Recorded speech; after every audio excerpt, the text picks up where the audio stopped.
ကျွန်တော်ဒီကကျွန်တော်ရေပိုက်ပြင်မှုခေါ်တာလို့ပါဗျအကိုကဘာတူလဲ ငါဒီပါကြီးလေဒီကလေ အကိုမိန်းမလား तू ရောပဲရောက်သွားလေ အခုမှမိမမရှိပါဘူးဘယ်ကမိမလဲ ပိပိနဲ့လေသပင်ရွှေရောင်နဲ့လေအဲ့တယောက်ရော အော်အဲ့ဒါအခုမိမမဟုတ်ဘူးအခုညီရင်းဗျာ ဟာအကိုမနှောင်းနဲ့တော့ ရောက်ပြန်လားအခုညီကလေမင်းကလေးပုံစံနေပြီးတော့အခုဆိုမင်းတို့လိုရေပိုင်းသမားခေါ်လိုက်နောက်ပြီးတော့ဒလီပိုင်းခေါ်လိုက်ခေါ်ပြီးစားနေဟိုသူ့ကြောင့်လေဘဝပြတ်သွားတဲ့ကောက်လေးမင်းနဲ့ဆိုရင်ဦးတဲ့ကောတော့ဖြစ် ဟာအဲ့လိုကြီးလား ဟုတ်တယ်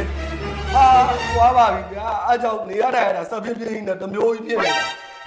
နေရနေပြီးတော့ရန်ကုန်ရေပိုက်ပြင်မှုတက်လာတာအခုတော့ဘဝပြတ်ပါပြီဗျာ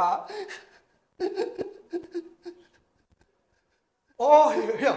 မင်းအိမ်ရောက်ရင်စီးကလေးပါလေးကွက်ပြလိုက်အောင်နော် အေးဗျာသွားလိုက်မယ်